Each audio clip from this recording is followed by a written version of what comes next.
Feingold is an Asian political risk analyst. He joins me now live to discuss this further from the Taiwanese capital, Taipei. Now, Rose, with so many competing blocs across the world, what exactly is the relevance of the G7 bloc? Is it even relevant these days? It's a great question, and in some ways it's lost its relevance. If we think back years ago, including when Russia was part of the G8, and we thought of these countries mainly as coming together once a year or at ministerial levels to really do stuff related to economics and trade. Clearly, they've gotten away from that. They talk about maybe things like friendshoring and trading amongst themselves, or like-minded countries, which again is designed to counter both Russia as well as China. But a lot of these leaders have very pressing domestic political concerns as well. And the best example would be President Biden, who's had to cut short his trip to Asia because he has to return to Washington, D.C. and deal with the potential for a U.S. default and this debt limit issue. But some of the other leaders have not been in office long, or they faced re-elections, tough re-election campaigns within the last couple of years. We have an Italian prime minister who's relatively new still to the international stage.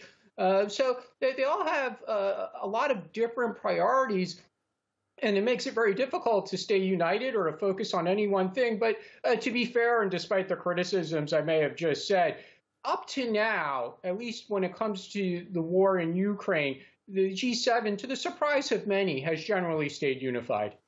Now, Rose, experts who are critical of the G7 bloc would argue that this bloc is basically a group of elitist countries which are trying to impose what is in their interest on the rest of the world. What is your navigation through this?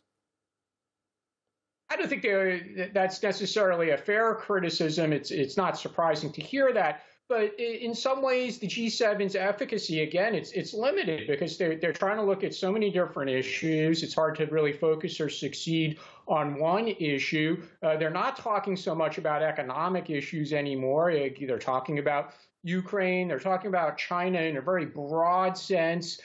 They talk about climate change, but this really isn't the forum that's going to impose climate change rules or regulations on other countries. That's something that occurs at, say, the COP annual meeting, which last year was generally considered a failure anyway. So I understand their criticism, but I would say, given how limited the efficacy has become for the G7, it's not really a fair criticism because the G7 is not really going to impose anything coming out of this meeting.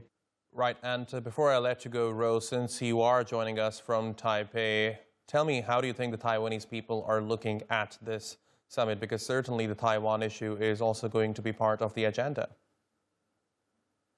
I don't know if the people here in Taiwan are looking at it so much, but certainly the government is. And as long as the joint statement says something about maintaining peace and stability in the Taiwan Strait, or no unilateral change by either side to the status quo, then the Taiwan government will declare a victory and say thank you very much to the G7.